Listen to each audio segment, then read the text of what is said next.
নমস্কার, দুপুরের সংবাদে সবাইকে স্বাগত। আমি রয়েছি আপনাদের সাথে মীনাক্ষী। চোখ রাখছি খবরে। আখাউড়া আগরতলা রেল নিয়ে দেখা দিয়েছে আশার আলো। ওপারে ডুয়েল গেজ রেলপথ পরিদর্শন করেছেন বাংলাদেশ রেলওয়ের উচ্চ পর্যায়ের প্রতিনিধি দল। এরপরেই এই রুটে বাণিজ্যিক ট্রেন চলাচল শুরু হতে পারে বলে জানিয়েছে এবং প্রত্যাশা। বাংলাদেশ ভারত সীমান্তবর্তী গুরুত্বপূর্ণ আখাউড়া আগরতলা ডুয়েল গেজ রেলপথ পরিদর্শন করেছেন বাংলাদেশ রেলওয়ের একটি উচ্চ পর্যায়ের প্রতিনিধি দল। ব্রাহ্মণবাড়িয়ার গঙ্গাসাগর রেল স্টেশনে পৌঁছে ইমিগ্রেশন ও কাস্টমস ভবনের কার্যক্রম, অবকাঠামো এবং সীমান্তবর্তী রেলপথ পরিদর্শন করেন বাংলাদেশ রেলওয়ে চট্টগ্রাম বিভাগের এই উচ্চ পর্যায়ের প্রতিনিধি দল। পরিদর্শনকারী দলে ছিলেন চট্টগ্রাম জোন 1 এর বিভাগীয় প্রকৌশলী ইঞ্জিনিয়ার আবু রাফি মোহাম্মদ ইমতিয়াজ, বাংলাদেশ রেলওয়ের পরামর্শদাতা সন্তোষ কুমার সাহু এবং বিপিন কুমার। গঙ্গাসাগর স্টেশনে ঘুরে দেখার পর তারা রেল লাইনের শেষ প্রান্ত পর্যন্ত যান এবং ফিরে এসে পাহাড়িকা এক্সপ্রেস ট্রেনে রওনা হন চট্টগ্রামের উদ্দেশ্যে। রেলপথটির নির্মাণ কাজ ইতিমধ্যে শেষ হয়েছে। স্টেশন এলাকায় ইমিগ্রেশন কার্যক্রম চালুর প্রস্তুতি চলছে। বাকি কিছু কারিগরি এবং প্রশাসনিক কাজ দ্রুত সম্পন্ন করা হবে বলে জানিয়েছেন বাংলাদেশ রেলওয়ের এই উচ্চ পর্যায়ের প্রতিনিধি দল। আখাউড়া আগরতলা রেলপথে চালু হলে দুদেশের মধ্যে যাতায়াত যেমন সহজ হবে, তেমনি বাণিজ্যিক সম্পর্ক নতুন মাত্রা পাবে বলে মন্তব্য করেন বাংলাদেশ রেলওয়ের কনসালটেন্ট বা পরামর্শদাতা সন্তোষ কুমার সাউ। উল্লেখ করা যেতে পারে, প্রায় 241 কোটি টাকা ব্যয়ে নির্মিত এই আখাউড়া আগরতলা রেলপথটি বাংলাদেশ ও ভারতের মধ্যে আন্তর্দেশীয় বাণিজ্যে সম্প্রসারণের অন্যতম মাধ্যম হিসেবে মনে করেন উভয় দেশের বণিক মহল। আখাউড়া গঙ্গাসাগর থেকে ভারতের নিশ্চিন্তপুর পর্যন্ত 12.24 কিলোমিটার দীর্ঘ এই রেলপথের মধ্যে 6.78 কিলোমিটার পড়েছে বাংলাদেশের অংশে। ভারতের ঠিকাদারি প্রতিষ্ঠান টেক্সমেকর রেল অ্যান্ড ইঞ্জিনিয়ারিং লিমিটেড সম্পন্ন করেছে এই রেলপথ নির্মাণের কাজ। 2018 সালের জুলাই মাসে শুরু হওয়া প্রকল্পটি 1.5 বছরের মধ্যে শেষ হওয়ার কথা থাকলেও করোনা মহামারী সহ নানা জটিলতায় তা সম্পন্ন হতে সময় লাগে প্রায় 6 বছর। অবশেষে 2023 সালের 1 নভেম্বর ভিডিও কনফারেন্সের মাধ্যমে যৌথভাবে রেলপথটি উদ্বোধন করেন বাংলাদেশের সাবেক প্রধানমন্ত্রী শেখ হাসিনা ও ভারতের প্রধানমন্ত্রী নরেন্দ্র মোদী। উদ্বোধনের আগের দিন এক প্রজ্ঞাপন জারি করে এ পথে বাণিজ্যিক পণ্য আমদানি রপ্তানির অনুমতি দেয় বাংলাদেশের জাতীয় রাজস্ব বোর্ড। যদিও একাধিকবার ট্রায়াল রান সম্পন্ন হয়েছে, তবুও রাজনৈতিক পরিস্থিতি ও কিছু অবকাঠামোগত কাজ অসম্পূর্ণ থাকায় এখনো শুরু হয়নি রেল চলাচল। ইতিমধ্যেই আগস্ট মাসে বাংলাদেশে সরকার পরিবর্তনের পর এই বিষয়টিতে দেখা দিয়েছে এক প্রস্থ জটিলতা।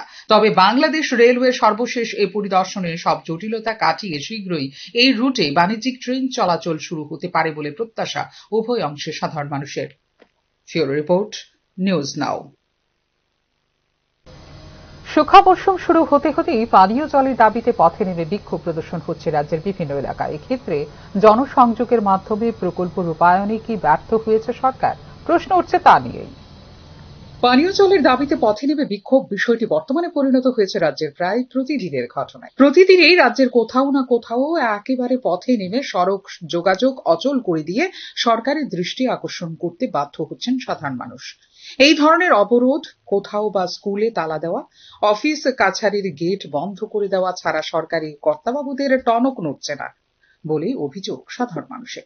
যখনই অবরোধ হচ্ছে কিংবা তালা পড়ছে, তখনই পরিস্থিতি সামাল দিতে কর্তা ব্যক্তিরা অলসতা ছাড়িয়ে ঘটনাস্থলে পৌঁছতে বাধ্য হচ্ছেন।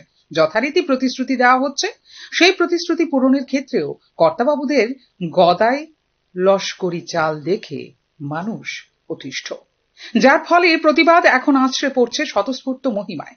বিরোধী রাজনৈতিক দল এবং সরকার পক্ষের লোকজন এই সব সমস্যা সমাধানে সক্রিয় থাকার সুযোগ রয়েছে। পঞ্চায়েতে পঞ্চায়েতে গ্রাম সংসদে বসে গ্রামের মানুষ তাদের সমস্যা সম্পর্কে অগ্রাধিকারের ভিত্তিতে কর্মসূচি ঠিক করারও রয়েছে সুযোগ। অথচ সাধারণ মানুষের সমস্যার সমাধানে এই ধরনের উদ্যোগ কেন নেই? প্রশ্ন উঠছে তা নিয়ে। কাগজে কলমে পঞ্চায়েতি রাজ ব্যবস্থাপনায় গোটা দেশে নজির স্থাপন করেছে রাজ্য সরকার।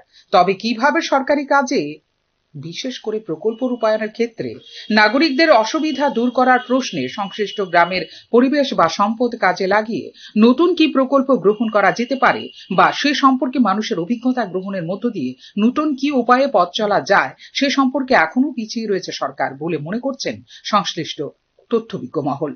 জনসংযোগ মজবুত না হলে সরকারের পক্ষে যেমন সমস্ত প্রকল্পের সুবিধা একেবারে তৃণমূল পর্যায়ে মানুষের কাছে পৌঁছে দেওয়া কঠিন হয়, অপরদিকে তারই কুফল ভুগতে হয় সাধারণ মানুষকে। ভারত সরকারের প্রকল্প অনুযায়ী কোটি কোটি টাকা খরচ করে পানীয় জল সরবরাহের যে কর্মসূচি গত 7 বছরে সরকারি বক্তব্য মোতাবেক কার্যকর করা হয়েছে, বাস্তবে তার সুফল মানুষের কাছে পৌঁছেছে তা নিয়ে উঠছে প্রশ্ন। জনজাতি অধ্যুষিত এলাকা তো বটে, সমতল গ্রামের পানীয় জলের ব্যবস্থা কতটুকু সম্ভব হয়েছে প্রশ্ন উঠছে তা নিয়েও। যেখানে লক্ষ লক্ষ টাকা খরচ করে পানীয় জল সরবরাহ করার পাইপ লাইন বসানো হয়েছিল, সেই সব এলাকায় আদৌ পানীয় জলের কোনো উৎস নেই। সেই জন্যই গ্রামের মানুষ এই প্রকল্পের সুবিধা থেকে বঞ্চিত। গ্রামের মানুষের সাথে পরামর্শ করে তাদের অভিজ্ঞতা কাজে লাগিয়ে পানীয় জল সরবরাহের ব্যবস্থা কেন করা হয়নি প্রশ্ন উঠছে তা নিয়েও। সাধারণ মানুষের সঙ্গে বিচ্ছিন্নতা অবসান করে সঠিক পরিকল্পনা বাস্তবায়ন না করা হলে শেষ পর্যন্ত এর খেসারত দিতে হবে সরকারকেই বলে মনে করছেন সংশ্লিষ্ট তথ্যবিজ্ঞ মহল। Bureau report, news now. ঠিকাদারি কাজে নেগোসিয়েশন বাণিজ্যের রোষানলে পড়ল বহু মূল্যের বিটুমিন প্লেইং মেশিন। ঘটনা কৈলাসহরের নেতাজি মেমোরিয়াল ক্লাব সংলগ্ন দুর্গাপুর এলাকায়। আব্দুল মান্নান নামে জনৈক ঠিকাদার কৈলাসহর পাইতুর বাজার থেকে সোনামুড়া ছনতুইল ব্রিজ পর্যন্ত রাস্তা তৈরি বরাত পায়। রাস্তার কাজ প্রায় শেষের পথে। বহু মূল্যের আধুনিক মেশিনটি দাঁড় করানো ছিল রাস্তার পাশে। বৃহস্পতিবার গভীর রাতে এলাকাবাসীরা লক্ষ্য করেন দাউ দাউ করে জ্বলছে গাড়িটি। পাশেই ছিল একটি সন্দেহজনক সাদা রঙের ওয়াগনার গাড়ি। এলাকাবাসী গাড়িটিকে আটক করার চেষ্টা করলেও সেখান থেকে পালিয়ে যেতে সক্ষম হয় গাড়িটি। পরবর্তী সময়ে অগ্নি নির্বাপক দপ্তরের কর্মীরা এসে নিয়ন্ত্রণে আনেন পরিস্থিতি। ঘটনায় মামলার প্রেক্ষিতে তদন্ত শুরু করেছে পুলিশ।